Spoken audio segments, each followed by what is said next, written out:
أعوذ بالله من الشيطان الرجيم بسم الله الرحمن الرحيم اللهم صل على سيدنا محمد وعلى آله وسلم رب اشرح لي صدري ويسر لي أمري واحلل عقدة من لساني يفقهوا قولي.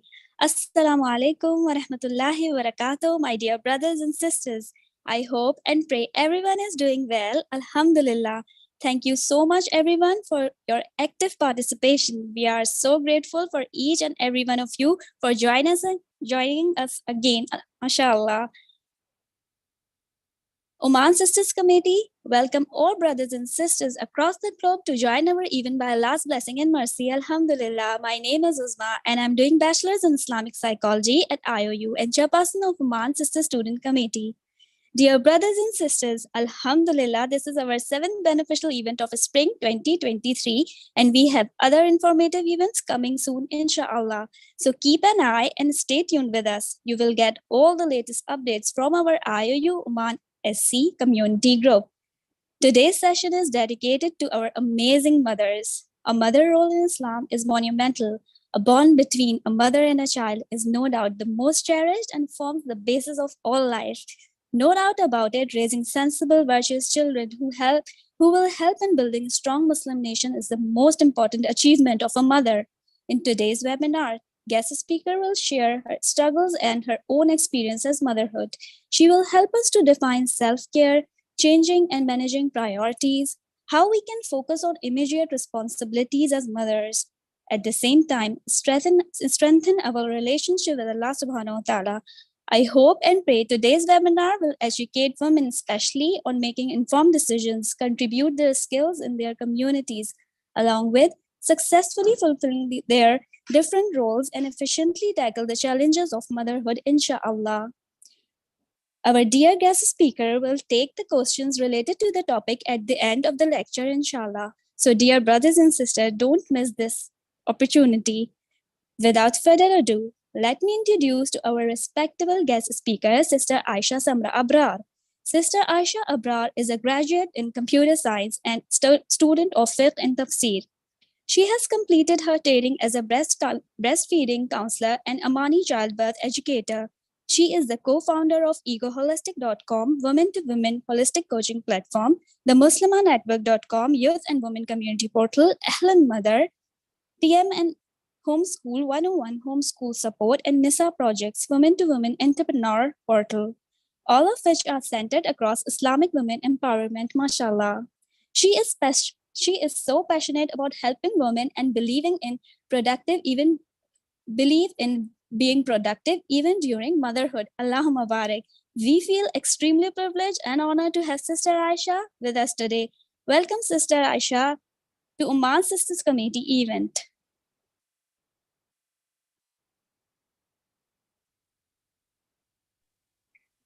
Jazakallah khair for inviting me to this webinar, and I hope that my experiences and my own experiences and what I have learned from my own, I'm able to share and I'm able to inspire other mothers.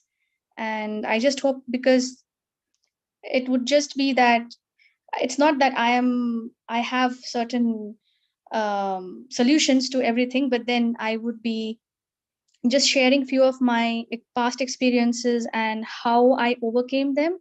Not everything, but how I overcame a few of them, you can say, because I do not consider myself as someone as a successful mother as yet, because we mothers are always in a learning journey.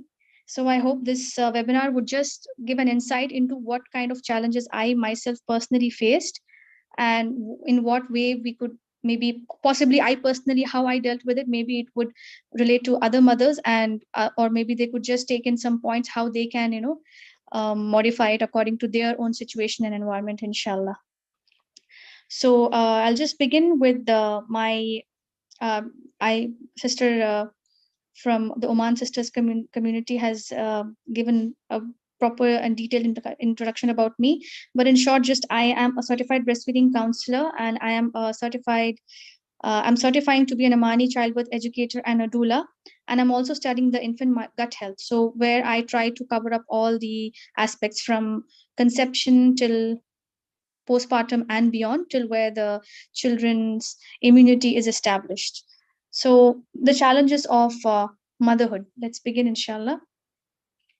So I would love to share my motherhood story. It started with the birth of my first daughter, and it was in 2018. Now, before giving birth, I had some information about, like, I didn't have information as to how mother would be, because every motherhood journey is special. Every motherhood journey is different to all of us. But I just knew, and I wanted to seek knowledge upon how we need to attain a natural birth, and what are the things that we need to look out for. How does the pregnancy feel like? Because obviously the first children, even as much as you know about your own family members, and being pregnant for the first time, you would still won't know how it feels like, because the first pregnancy is always special to every mother. And if the first pregnancy is going well, all the rest of the pregnancies mostly, inshallah, would go well, depending upon how they make an informed decision for their pregnancy and for their breastfeeding and so on further, inshallah. So if any trauma has happened in the first birth, then it does usually carry forward in the subsequent births, which I knew about that time, but I just didn't certify, or I didn't go into in-depth knowledge. I just knew that there is something called, we need to know about breastfeeding counselors, we need to know about the childbirth educators. There is a field that is in hand, line in line with the gynec and the obstetrics field. So I just knew that this field exists, and this is a birth professionals field. It kind of intrigued me, where I myself as a mother, they used to tell that we need to know our own rights, we need to know how to speak to the doctor, and how we need to learn about our own bodies changing during pregnancy and post birth. So I was just seeking some knowledge from online and from some resources, and which I thought maybe it would really help me in my first birth. Alhamdulillah, it helped me up till the level of giving a natural birth without any sort of interventions, and the biggest support of my husband during that time, because the husband's support during the birthing process is very, very vital for the mother to actually go on to give birth. If at any single point she loses the strong support system during her labor, it can end up really bad. It can end up into C-section, mostly because when she loses her determination to bear the pain, the labor pain, and her determination to even reach the final stage of labor where it comes to pushing the baby out, it it is so much dependent also on how much she is supported through her husband or any supportive partner, but mostly through her husband, because they have been in that journey together most of the time. Or sometimes it's if it's the mother as well, but it depends on how much they both are educating themselves in the same field where she wants to take the informed decision for. So my story began where I, alhamdulillah, gave a natural birth to my baby. She was at that time a low weight baby, but there were no other complications. It was a very normal delivery and very normal birth, and everything, all her vitals were fine. But post birth, they told me there's some sort of complication, and they took me to the surgery ward. But that time, the complication was very unknown. I tried to talk to my own friend who was a gynec, but I didn't know. Even she didn't know why and how it was, because she wasn't witnessing the situation. And when I tried to seek so much knowledge from the even my the health groups I was in, we just didn't know what it was. So they took me to the operation theater, and they tried to tell me that they would try to sort it out. But that did cause me a trauma, because my daughter was crying for 2 hours, and I was in the operation theater for 2 hours for God knows what reason they had taken me in for. And they were saying there was some clot and they had to remove it. So it was 2 hours, and it was an anesthesia that was given to me after the birth. It was the epidural that was given to me after birth, and it was totally, totally, completely unexpected. But then I did istikhara, and I decided over it that the doctor was telling me that I wouldn't be able to survive even 1 hour after that. So it kind of put us into a very difficult situation. After that, alhamdulillah, everything was fine. And then I was brought back into the ward where I started to feed my baby. But I didn't know head or tail, although I knew in text that, this is the way you should be feeding the baby. But because she was low weight and she was crying for 2 full hours, um, it caused more of a complication for me to actually learning to breastfeed her, because I was under the sedation, and I was just the whole vision was going round, and I was feeling too weak. I just didn't know what to do. So even there were breastfeeding counselors who visited me and tried to show me, but I just didn't budge in actually trying out for the whole process. And it went like 1 2 days I was there, and the doctors over there, the the intern doctors used to come and they used to tell, are you going to kill your baby is so small, and this, and they made us more scared instead of actually supporting us. It made me more go into more and more depression. Once we reached home, I was already into a denial stage. I was already into a depressed stage, thinking that okay, everything's going to end now. I don't know what to do. I don't know how to sleep. I don't know how to take care of myself. I don't know how to take care of the baby. Uh, so after 1 or 2 days, I just felt that I would just give up and we would just introduce the formula milk, because that would be the easiest option, so that I could get some sleep and I could, just let her increase her weight that way. But then my husband, he insisted that, these are the things that can happen, the negative effects. So just try. But we just like, I couldn't just budge from that mode of emotions. So 1 2 3 days passed on, and then I was under the impression that nothing's gonna work. And that time I started feeling a little bit of a high blood pressure issue, where I spoke to my doctor about it, and she made me scared, saying that I need to be admitted in the hospital again. Although I asked her that if she could give me the medications, that I would treat myself at home. But she said that no, you're not a normal patient, you should be coming in. And she got really angry because of my questions, and she refused to treat me later on because I was asking more questions. Which then again, after that, I did my istikhara, and then I said, okay, it's no problem, but I choose to actually treat myself at home because I cannot get admitted again with a newborn baby. I'm already going through a lot. So then that's when I changed my doctor to my old family doctor, which my mother also used to visit. And really um, she really told the truth, saying that this is not as high as as it seems. You just need to take a medicine for just a few weeks, and the BP just could be because you're just a new mom, and it could be just coming in for a few days, for a few weeks. If it is just because of that, just this medication would subside and you would be normal within a week. And that's what happened. After a week, alhamdulillah, I was normal, the BP was normal, and I changed my diet so that I could breastfeed my baby properly. And that time was also a bit tough, because I just to be sure that I don't get uh, the high BP again, I started reducing. I actually eliminated salt for 5 months during the breastfeeding, and my whole diet completely changed. I was totally salt free, but replaced that with lemon and tamarind. So still then, my motherhood journey went along, where I successfully breastfed her for 2.5 years, and she was growing fine, although she was on the thinner side. That we came to know it's through the genes because of her father's side, and which is some totally normal, and she was a totally normal baby.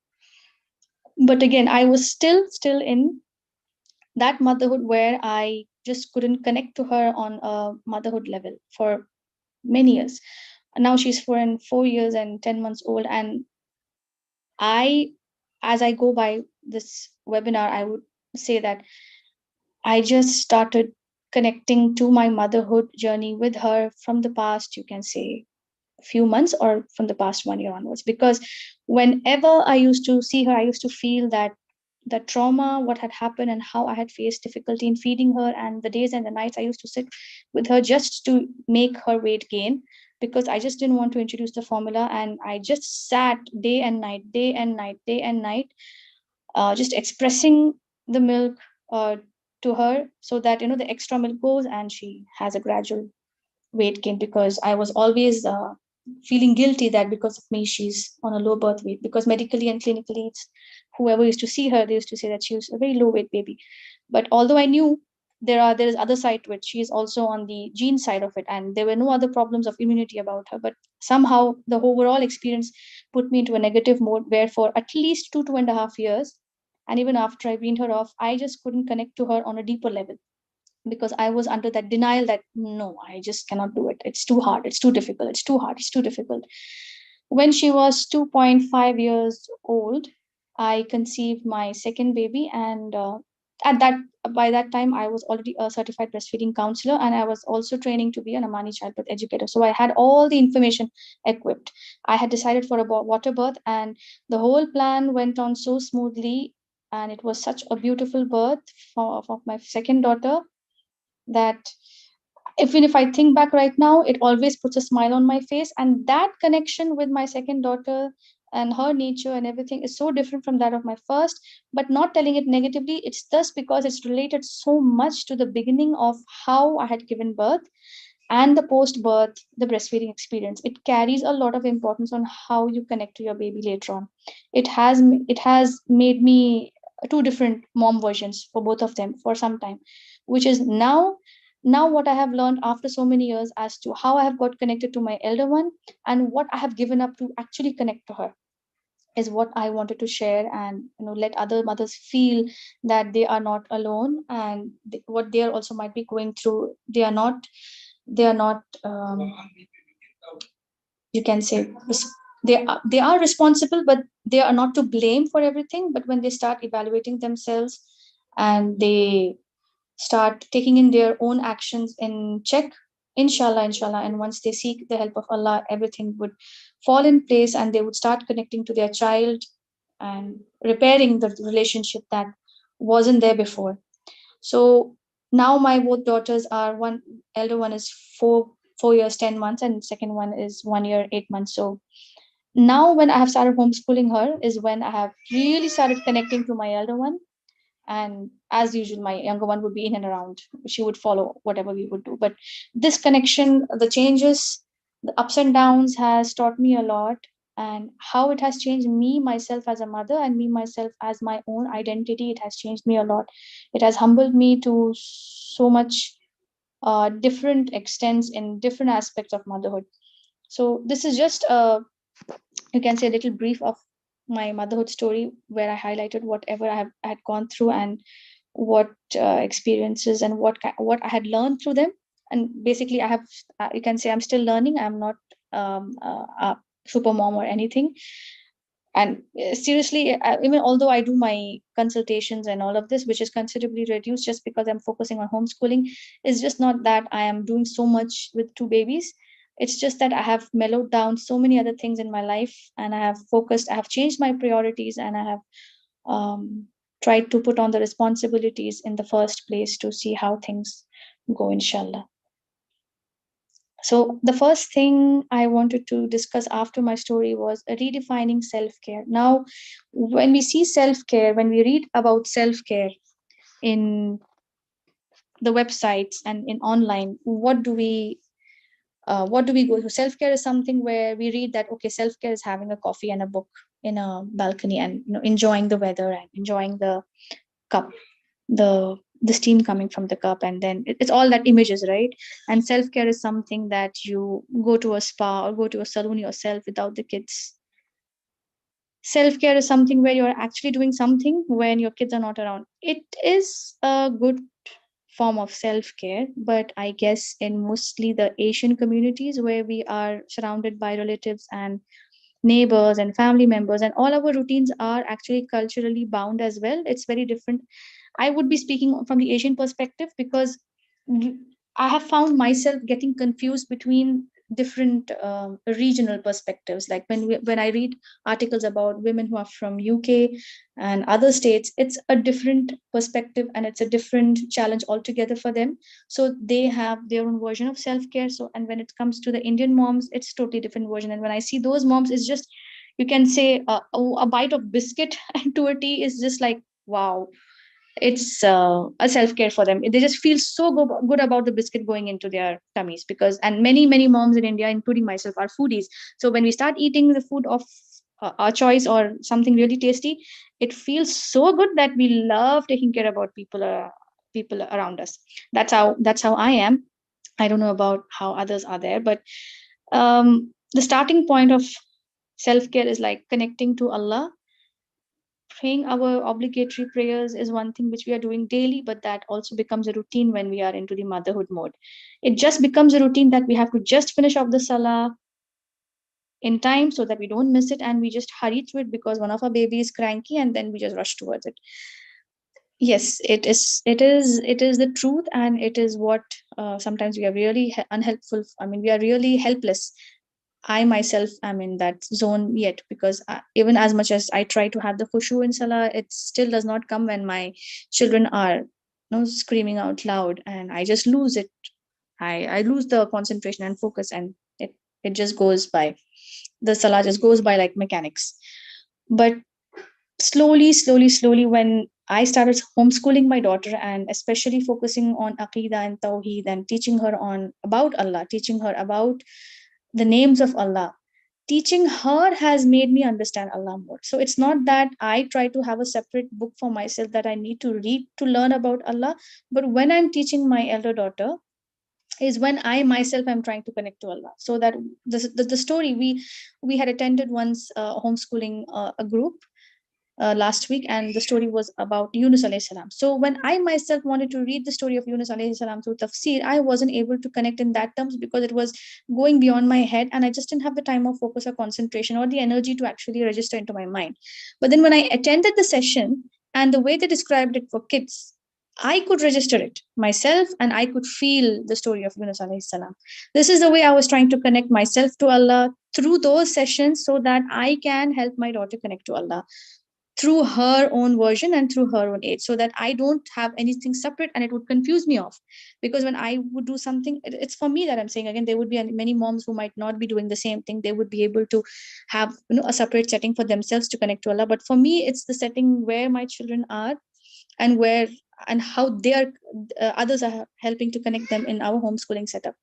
So it helped me a lot to actually motivate myself into researching more on how I could teach my daughter certain things and going it in a very simple and small way, so that I myself could actually connect to Allah and feel at peace with my own salas. And when I make my dua, humble yourself before Him. Humbling also came for me through the homeschooling. It's like this could end up like a homeschooling webinar, but then it just came because this all of this I learned the self-care, my own self-care I learned through caring about my elder daughter, which I was denying for so many years, where I just didn't know what to do. I just didn't know how to communicate. I was mm, desperately searching for communication, you can say it's communication tips, how to communicate to children, how to ask them to listen, how to ask them to do this, how to not be angry at them, how to not hit them. It's all which we are all Indian culture bound to actually, tell them do this, do that, do this way, do that way, and not be as involved parent as you are. So you just give them the guidelines and direction so that they have to follow, and you are done with it. And once they do, you're happy, you give them a hug, and then you are on off to your duties. But that's what I was doing for so many years.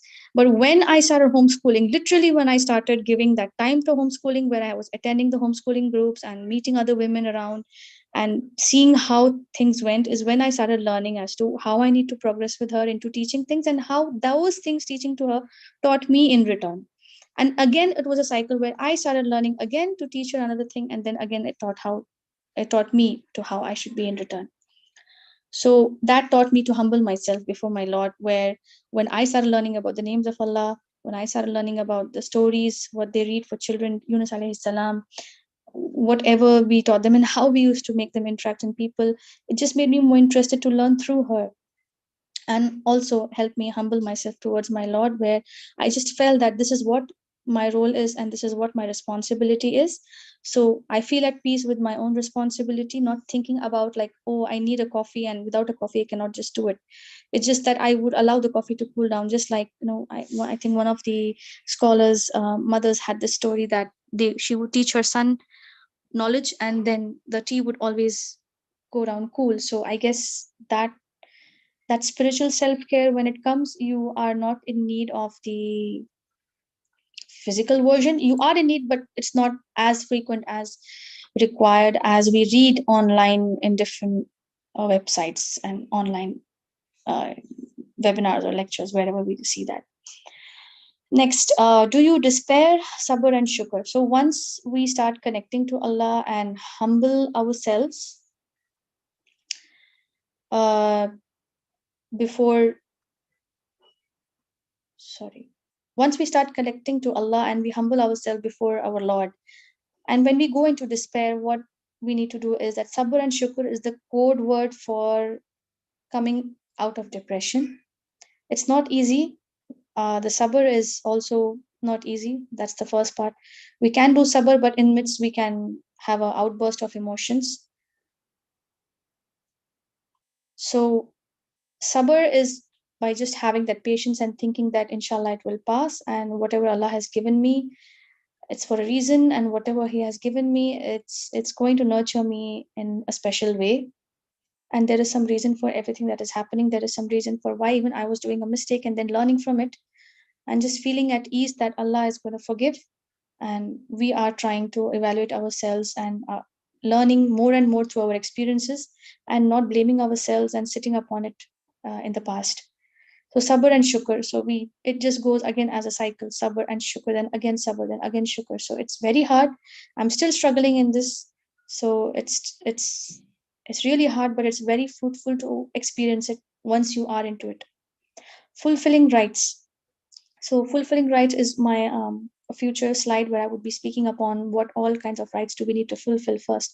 So fulfilling rights also gives us that feeling that we have done our part, and we are at ease thinking that we don't have to think that we are left out. We have done our part. We have fulfilled the rights of our families, of Allah, of ourselves. Even grooming yourself and keeping yourself clean, tidy, hygienic, and looking after your own health is also fulfilling the rights upon what Allah has entrusted you with. So that is self care, right? So you're looking after yourself, you're looking after your house, you're just making sure that everything is clean and in place. So when you, for example, when you see a cluttered home and it's a mess, and you are depressed that day, for example, you will just want to go out of the house. You will just don't want to see anything around you. But when you are depressed and then you still see your house is in place, everything is neat, everything is in its place, that intensity of depression is actually lesser. You will not feel more frustrated over things like, oh my God, I have to fix this, I have to fix that, I have to fix this, and I see all everything is a mess. You will just blow out. It has happened to me. I was there, and then now it has changed because I just try to be sure that to keep everything in place.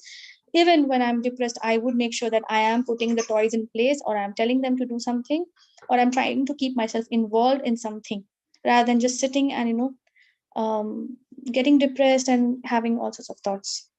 Forgiveness. Forgiveness is very vital for cleaning our hearts. When we don't forgive, we have something in our heart where we are actually trying to bring it back into our thought process and make it into a negative mindset. So whatever happens, just forgive. And even if you don't forget, just forgive and move on with your life.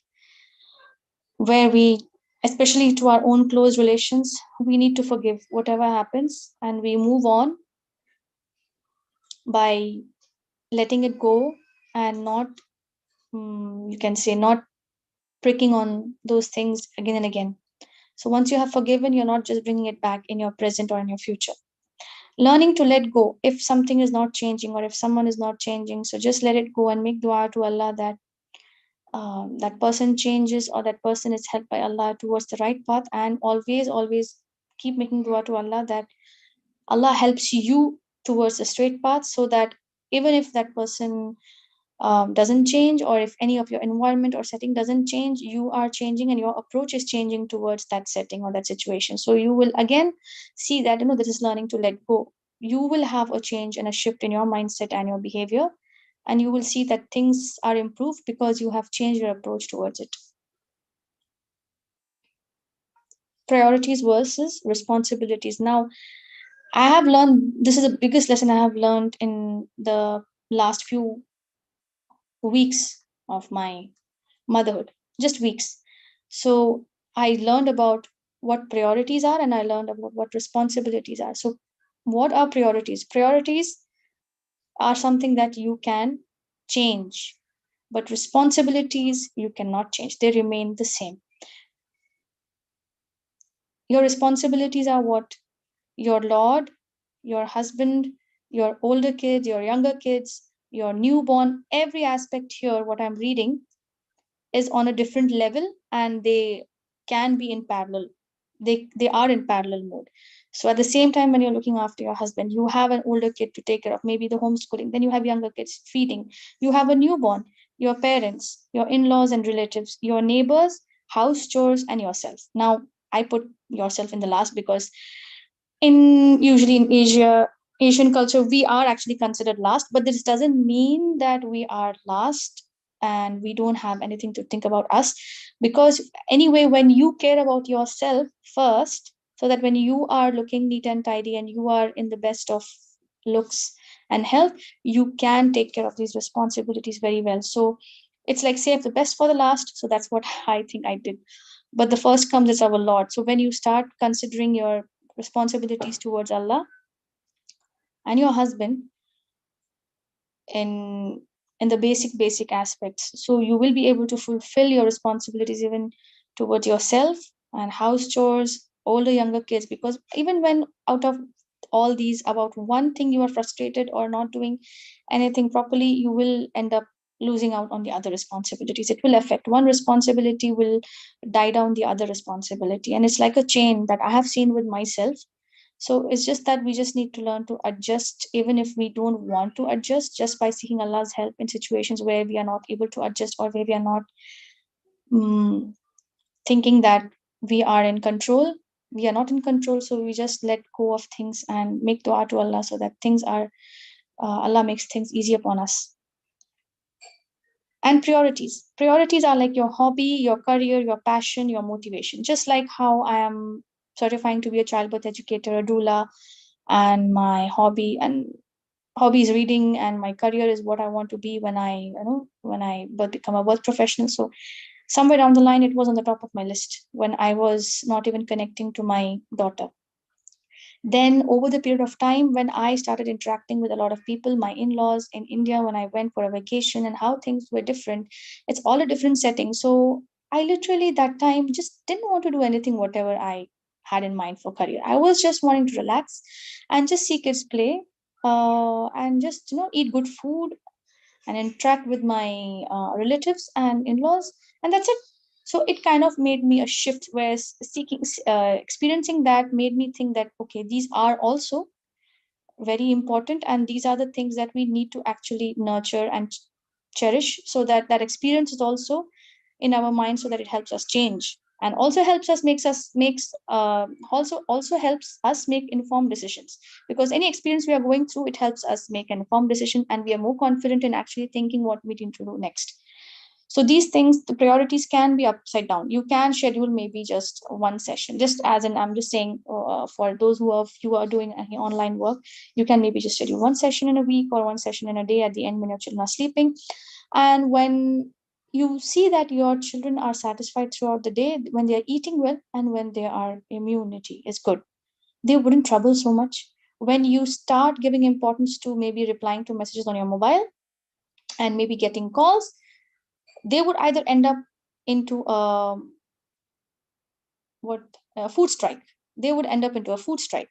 So you will see that my daughter used to do that. When I used to get calls or any messages, when in the mornings I used to have some consultations before, she used to be normal, and I used to wonder, why is she not eating, why is she not eating? It was just that the attention she seeking so much, that I was just denying, no, it cannot be that so much attention she wants.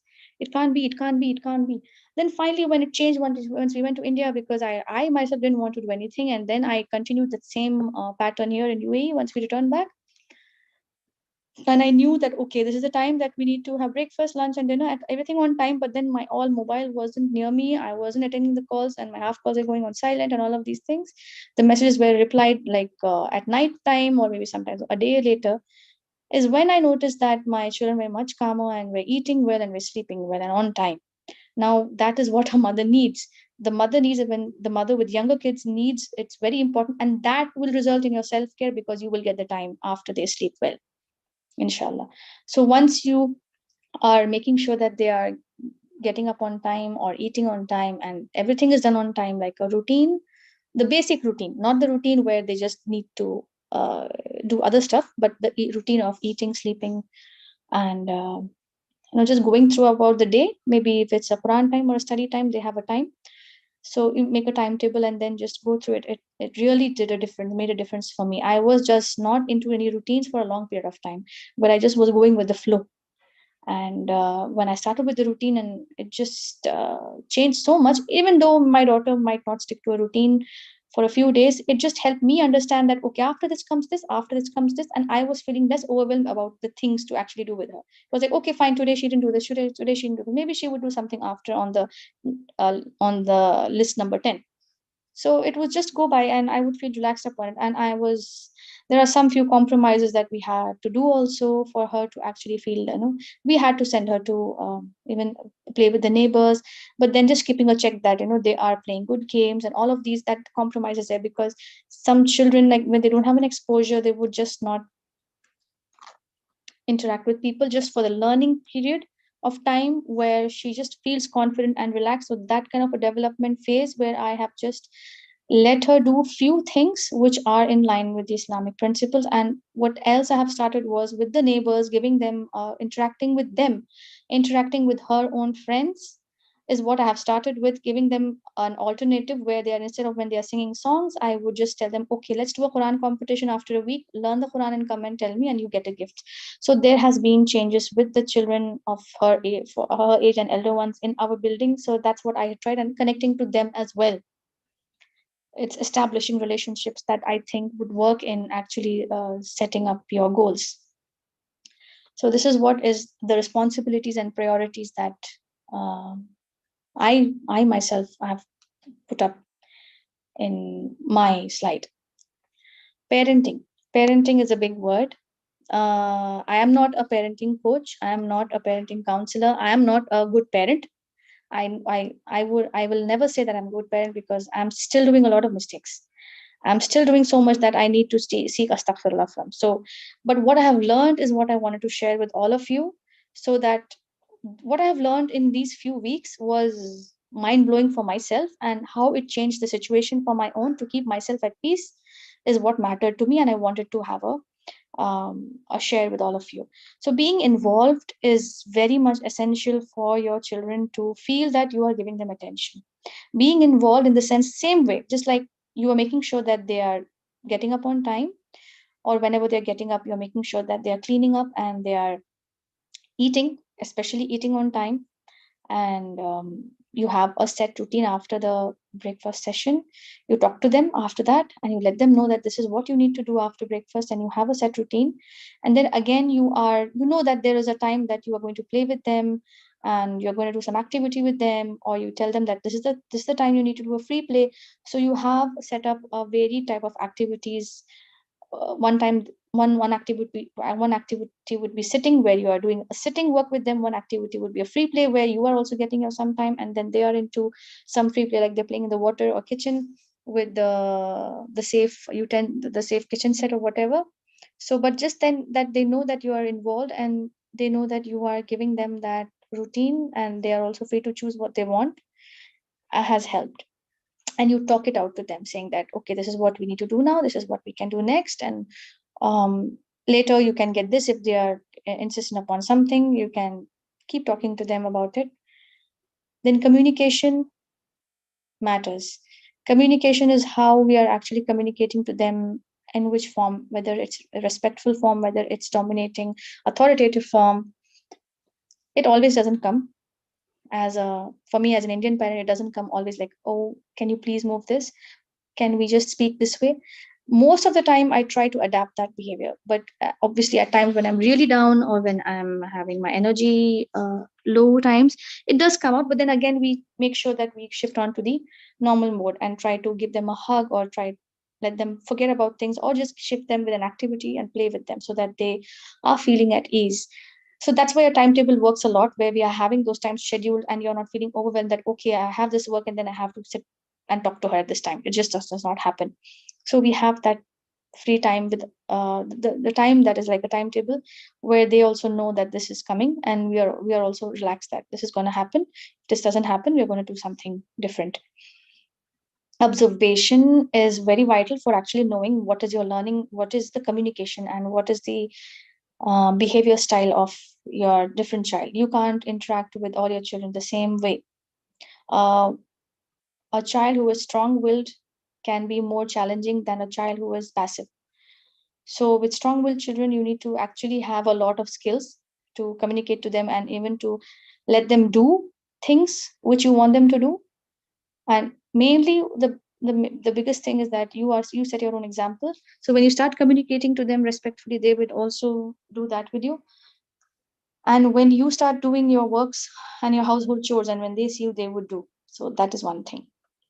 So, observing what they see in you is very important. Passive children would see something different in you, and so you need to display that or change that. And strong willed children would see something different in you, and you need to change that. So basically, you're always changing. You are not the same mother every time. Acceptance is what I had learned the hard way, because I wasn't accepting my elder daughter and her personality for so many years. I was always under denial that, okay, something is not right, because I wasn't trying to be involved and I wasn't trying to connect to her in the way that she wanted me to connect to her. And only when she started communicating properly, and when I started with the homeschooling groups and how things went by, the routine and everything is where I, and finally, when I thought that I need to leave my priorities, I need to leave aside my passion of my work and setting that up as priorities when they are awake, especially, and only doing that once everything is set up and smoothed out and when they sleep. So that would be my priority and passion time after they would go to sleep. So that acceptance is necessary to actually accept your child the way they are and try to learn the communication and the behavior style, how you need to behave with different children differently. Identity is what you're recognizing your child as. Now, my elder daughter would have a different identity than my younger one. We cannot compare them.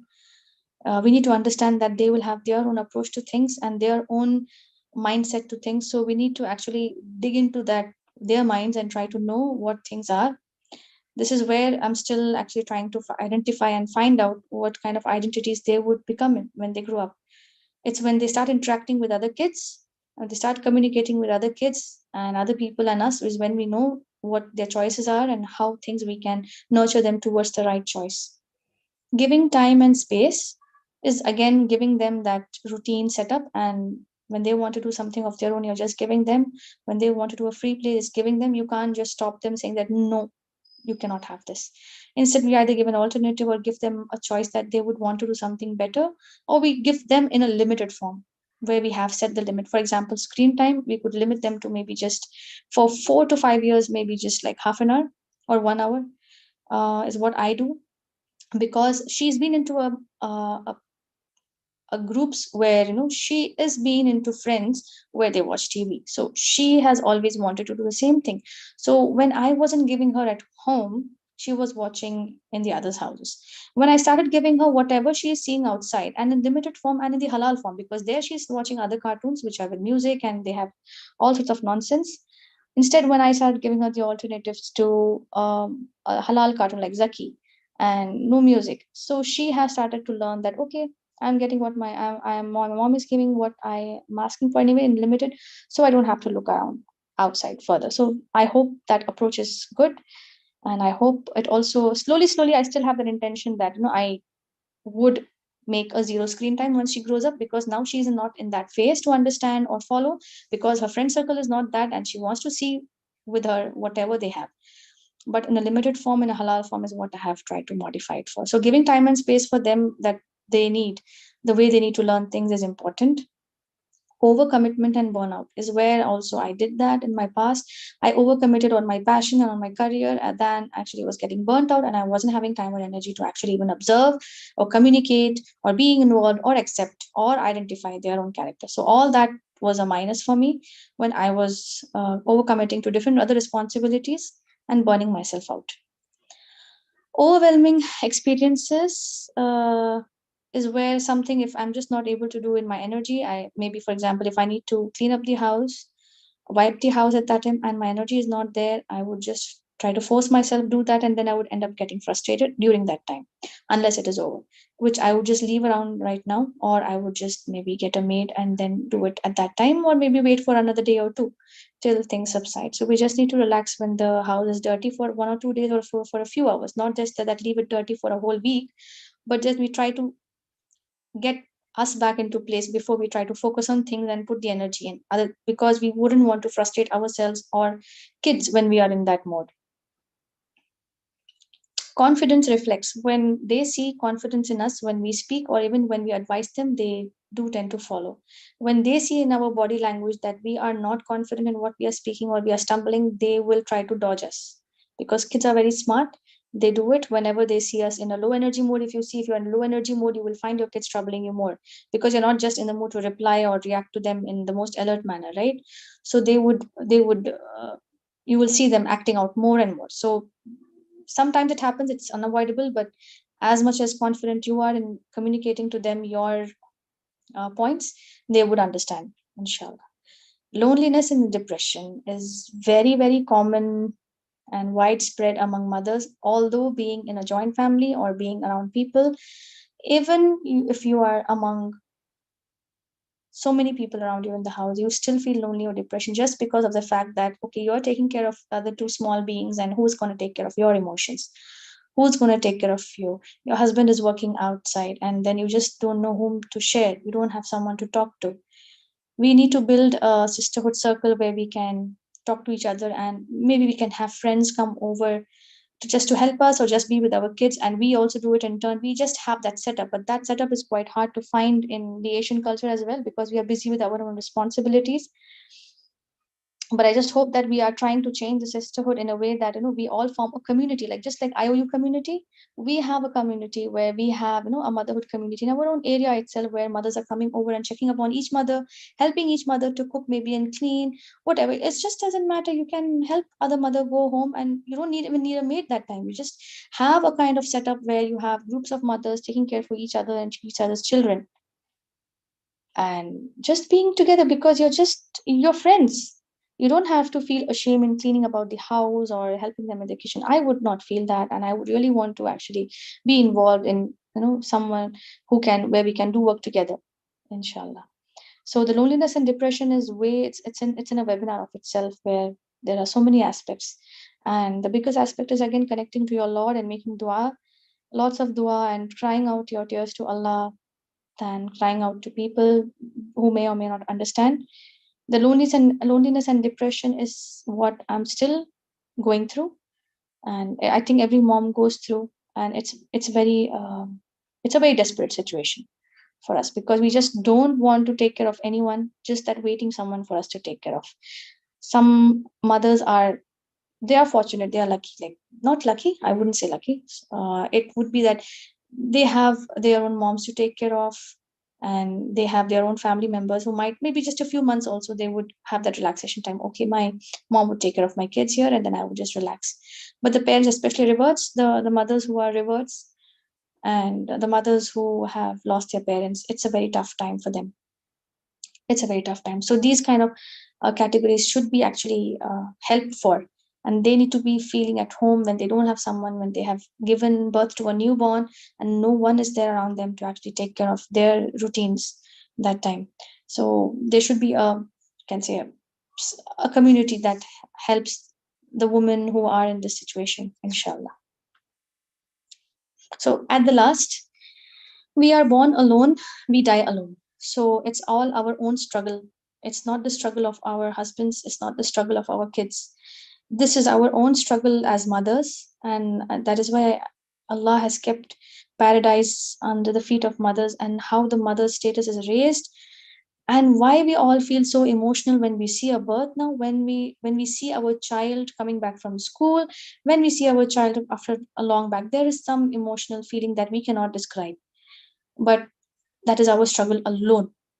We cannot ask someone else to struggle for us.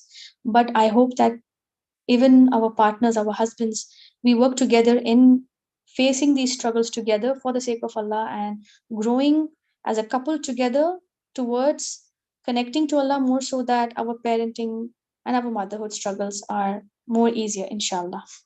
I hope I have spoken enough, and I don't know if I have spoken not enough, because it's a huge topic. I hope it has made sense to all of you. Jazakumullahu khairan for listening, and I hope I was clear in the topic, inshallah. Any questions? Please go forward. Jazakallahu khairan, sister. Jazakallah khair Kasiran, Sister Aisha. Thank you so much for giving us very useful information and valuable advices. So from here, we are moving towards our next segment of question and answers. So for you, the first question is, what are the go-to tips for mothers to motivate them to continue their studies? It depends on the age they were married, and it depends on how their family priorities are set up. Now, if she's a young mom or whatever age she is, and she wants to continue her studies after marriage or after being a mom, it again depends on how she can fulfill her both responsibilities. Like if continuing her studies is costing her motherhood responsibilities towards her baby, for example, if she has a newborn baby and feeding she's breastfeeding, or even an infant or toddler who is totally dependent upon her, then it wouldn't be wise to actually focus on studies, because she would be losing out on all the tarbiyah and the taking care aspect for her child, because the one to nurture a child is the mother, and to a certain age the child looks up to the mother for all the character build up and the nurturing and the behavior. Even though the father is present, it's the mother who the child actually looks up to at still a certain age. Maybe after a certain age, once they are able to understand, you can start thinking of, slowly getting into your track, because I wouldn't anyhow discourage women to not study, but there is a certain time period that they need to just hold on for, till they are able to be satisfied that okay, now even if I leave my child here or there, they are okay and they wouldn't fall into wrong hands, or they're not learning something wrong, and my husband is also okay with that, and it's all set up. So that setup and the environment has to be ready before you actually think about going into your priorities. Now this is a priority, the studying. It's not a responsibility, because you're not responsible for studying and providing for the family unless that's a situation. But if it's a general situation, then I would think that, it's a priority, so we need to fulfill the responsibilities before we go into our priorities, inshallah. Inshallah, may Allah make it easy for all mothers. So, our next question is how to counter the other people who taunt or tell negative remarks for mothers who are studying, saying that they should focus more on their children's rather than studying. We can't stop other people from judging us, and they don't know what we are going through, we don't know what they are going through when they are in the judgment mode. So just say, like, it depends on who they are. Like, if the person is living with you and constantly talking about it, then you can maybe have your stand and then talk about it, that what is the reason that you are choosing something, or that how far they need to actually intervene in your life. But if the person is someone from not related to you, and they are just like meeting one, maybe once, you're just meeting them once and then you're not meeting them for another period, then I don't think you need to be bothered about what they comment on. Yes, it hurts, but you just leave it and move on, unless they are actually trying to interfere with your life and trying to change things. Jazakallah khair, cousin and sisters. So, our next question is a lot of people nowadays suffer from PTSD due to bad parenting. How to combat this and become a good parent? PTSD is the post traumatic stress disorder. Now, these are the statements that have come newly, where we have going a lot, seeing a lot of new statements. Like, literally, we are putting a mother under a medical issue. First of all, pregnancy is, even postpartum depression is also a clinical thing, but sometimes it's not clinical when it's just because of your hormones. It becomes clinical when to a stage where the mother literally has thoughts of like killing herself or her child, so which is really dangerous, and that also can be taken care via counseling or medical help if that's required. Now, PTSD, post traumatic stress disorder, it's just like defined generally for me as like, okay, you're under a lot of stress, you are not just able to channelize it. Every mothers have the stress, and mothers who are not receive mothers, like I said previously, mothers who have no support, or they have lost their parents, they are reverts, and they don't have even a single support around them for them to channelize their emotions, can end up in this. They will have a constant depression mode. And also, it's not only because of the people around them, because they might not be having a good diet, they might have certain deficiencies, and certain deficiencies can cause stress issues, because they would end up getting anxious, they will have hormones upside down. So eventually the body gets affected, and eventually the body falls into a depressive mode. So once you're not eating well and you're not channelizing your emotions well, you need to do that hand in hand. When it's not happening properly, then you will face this issue of a stress, like it becomes a disorder, because you're just into it consecutively, you're just into it chronically. Now, for that to change, you need to seek out a support system. You need to speak to someone about your anxiety and your thoughts, so that there is someone who's not judging you for it. And as much as possible, get involved with the people who need you, basically.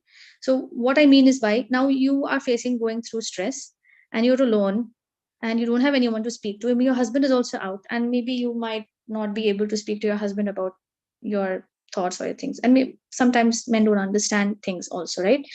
So, and sometimes women also don't understand. Like men and women are men are from Mars, women are from Venus. So this point where we are not able to relate our feelings to our partners also, I have found it beneficial in connecting to the people who need me. Like now, the people who need me is my own kids. Before I was like, no, I cannot do that. I can't. So whenever I used to feel alone, I used to always I feel like, I need to speak to someone. I need to call up someone, either my mom or my husband, and keep on disturbing them in their jobs and in their work. So it just doesn't happen. It's not practical because you will end up causing a lot of tension in the house. And it's not that I'm out of it. I'm still into it, but it makes a difference in handling your emotions a bit well when you are trying to be involved with the people who need you. Your children need you, and just seeing and observing them, what they need from you and how they can keep them happy, I guess that would slowly put you out from that depressive disorder you think. And also doing different things with them daily. If they are of the age of 4 plus, you can do different crafts with them. You can, if you cannot go out, you can do some craft works at home. You can give them some free play times, and in between it's like an on and off duty. You just put them one time in a tub and let them play in the water. Sometimes they're in the kitchen, they're playing with something else, and then again they're with you, and you're doing some craft work with them, and again you're just letting them go to play with the neighbors, and then again you're having your time. So this is maybe how you can manage things when you don't have any other outlets. That is the way I have adopted here at present. So maybe this could help. But again, you need to speak to someone if you really think that you can't handle things. And the main person um and the main thing is you make your dua in sajda, and all the times where the dua is accepted, just keep making dua to Allah, that Allah helps you with getting good friends. Allah helps you, so that people understand you, and you are able to convey that point so that people can understand you better. When we are not in that mode, we won't convey it in an understanding way. We would just blast out, and we won't we expect someone to understand us. But otherwise, ask help from Allah, so that what you are facing, you are able to explain it well to the person whom you are talking to, and they are able to help you in return. And there are many other things, but this is the way. You just need to speak to someone, and you need to have that on and off time with your kids.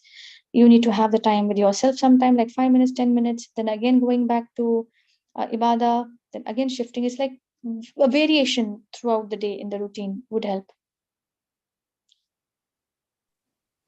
Jazakallah khair, sister. So the next question is it a good thing to give kids iPad to watch videos so that we can focus on our study time or having some time for ourselves? And also, is it possible that kids get eventually addicted or depend on these things? Yes. First answer is no. Second answer is yes. No is for you can't give them. I wouldn't advise giving them something in hand that they can have the control over, especially if it's very young kids, because your routine should be as such that you are kid focused, but yet you focus on yourself as well. Something like, again, setting up a routine. What we do is we have a TV at home, and we maintain the control from us. And from since the beginning, I would tell my daughter that no, this is what I'm going to put for you, this is what you're going to watch, or if you can choose from the channel I'm choosing. Although I know there's some new thing called YouTube Kids, but I still haven't yet functioned that till now.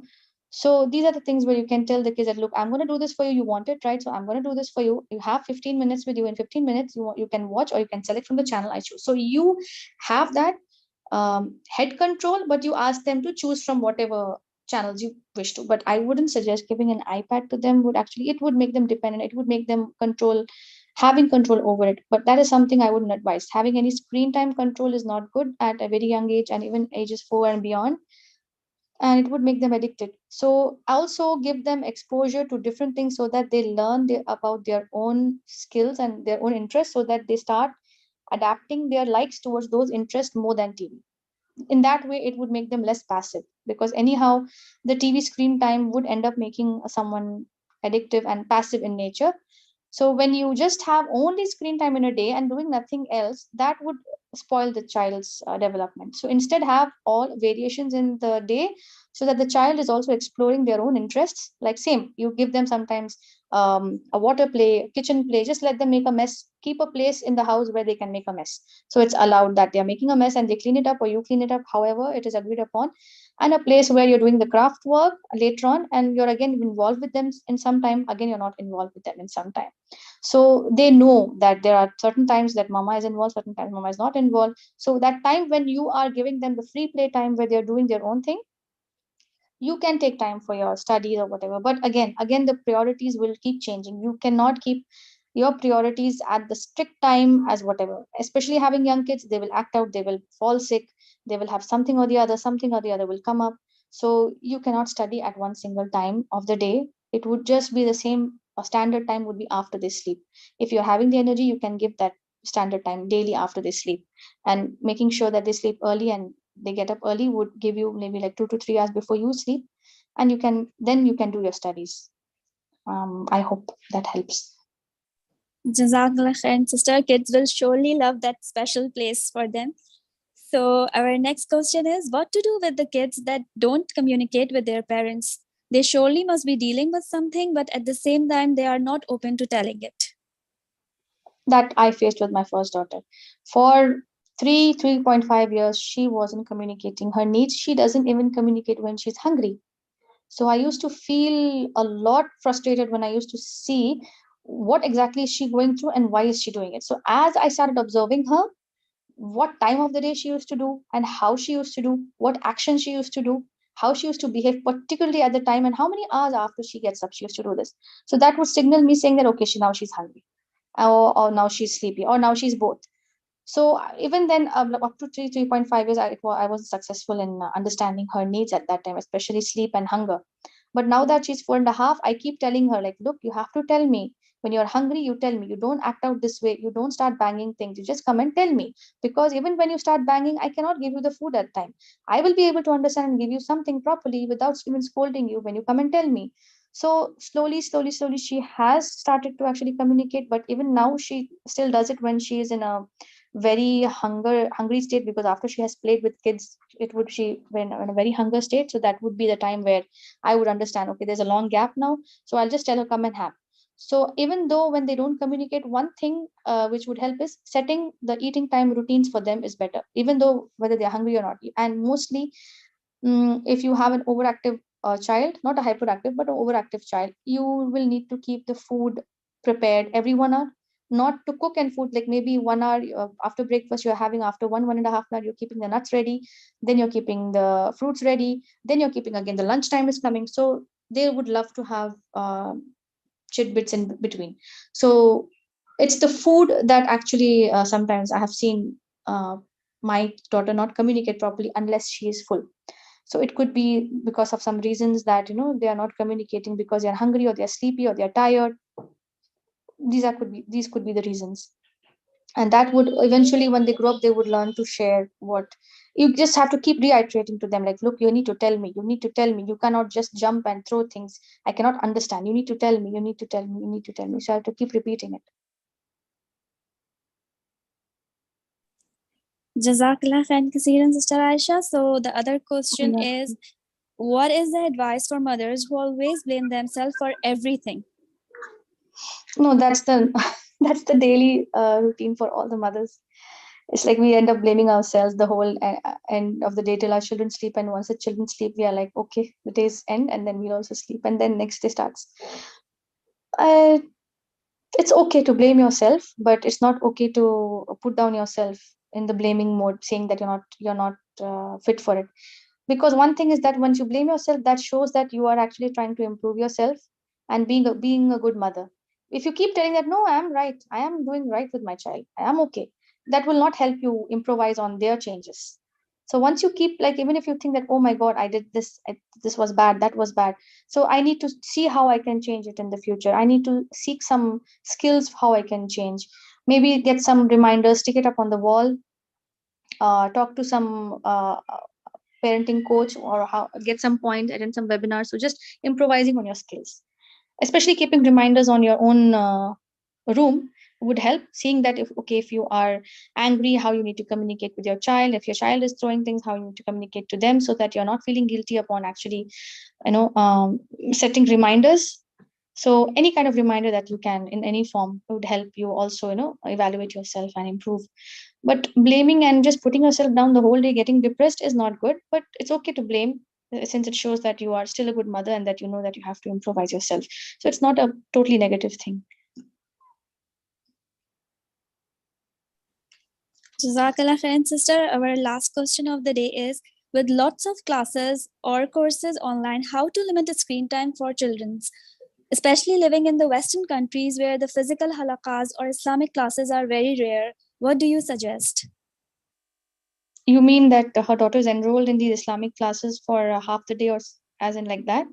Yes, like for the online classes, there are two questions in this question. Let me repeat again: with lots of classes or courses online, how to limit the screen time for kids? So, this is one question. And the other one is, especially living in the Western countries where the physical halqas and Islamic classes are rare. So, it is on ground basically. So, they are very rare. So, what is your suggestions regarding this? It's tough. I don't know actually, because the situations they are in, it's quite tough. But having their own community and getting kids involved with their own community, Islamic community, if they have around them, would help. They should have the physical play, so that they are learning cycling or they are going to a park. So that would help them remove the effects of, not remove, reduce the effects of the online classes. And if it is by choice that they are doing 3 4 online classes, then maybe reduce the number of classes, unless it is a school, online school. So online school, you cannot change the timings, you cannot reduce the number of classes. So that is quite a drawback. But just limiting the screen time and giving them the time off time in between. If you're choosing the classes, 3 to 4 classes maybe in a day, you could put some days with just 3 classes, or put some days with just 2 class and 1 day holiday. In that you can form, if you're actually having the choice. If it's a school, then you can't help much, unless that after the class gets over, they are completely off screen. So I hope that helps. But I really don't know much about the situation, because I'm still not yet into that. I just know about it.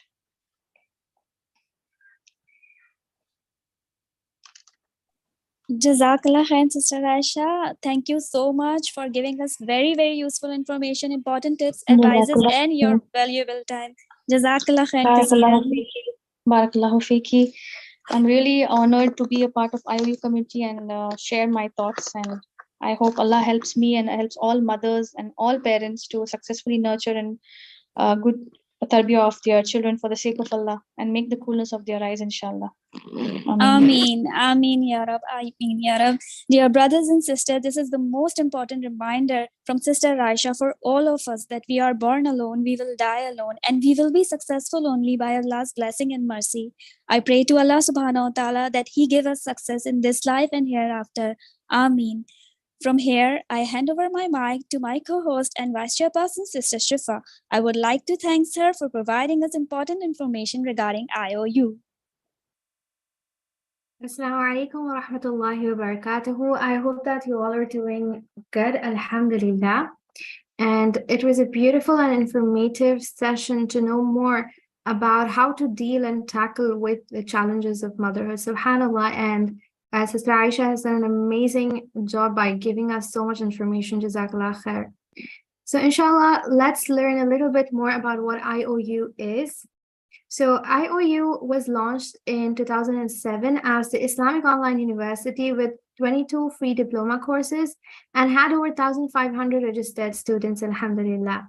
And by 2010, it started to offer BAIS, or the Bachelor of Arts in Islamic Studies, with registered students increasing to 30,000 from across 177 countries. In 2019, IOU officially changed its name to International Open University Gambia and was accredited by the National Accreditation and the Quality Assurance Authority of the Gambia. And as of 2021, Alhamdulillah, NAQAA granted the program accreditation for IOU's bachelor degree programs in Arabic, Business Administration, Islamic Banking and Finance as well. IOU, alhamdulillah, now has over 600,000 registered students from across 229 countries. IOU's founder is Dr. Abu Amina Bilal Phillips, who has quoted to have said, "Making authentic knowledge readily available to the world through the medium of the internet solely for God's pleasure is a noble goal and a dignified mission worthy of sacrificing one's energies and means for. IOU's mission is to provide authentic knowledge, which is accessible, affordable, forming communities with Islamic ethics, quality, and application. IOU has various departments and programs, which includes Department of Islamic Studies, Department of Education, Islamic Economics, Banking and Finance, Department of Psychology, Department of Business Administration, Department of Information Technology, Arabic Language and Linguistics. It also has a Global Quran Memorization Center. It also provides general diploma in Islamic Studies.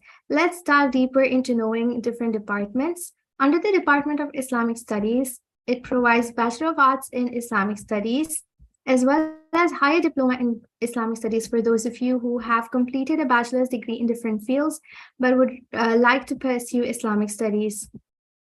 It also provides Master of Arts in Islamic Studies, as well as a PhD program. Alhamdulillah. Under the Department of Education, there is Bachelor of Arts degree, as well as an Associate of Arts degree and a certificate program. Under the Department of Islamic Economics and Banking and Finance, IOU provides a Bachelor of Arts degree, an associate degree program, as well as a certificate program. Under the Department of Psychology, IOU offers BSc in Psychology, an associate degree program, as well as a certificate in Psychology. Under the Department of Information Technology, Alhamdulillah, IOU offers a Bachelor of Science degree in IT, associate degree in IT, as well as a certificate program in IT. Under the Department of Business Administration, IOU offers BBA, that's a Bachelor degree in Business Administration, an associate degree in Business Administration, as well as a certificate program in Business Administration is available at IOU. Under the Department of Arabic Language and Linguistics, IOU provides a Bachelor of Arts degree in Arabic Language Studies, as well as a Bridge to MA.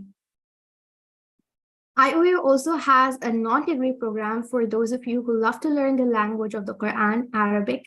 It is called the Intensive Arabic Program. IOU has flexible study plans. There's a part-time as well as a full-time. For those of you who are looking for a full-time, it takes about 4 to 6 years to complete a degree, as well as there are part-time options with 25 to 40 credits per semester.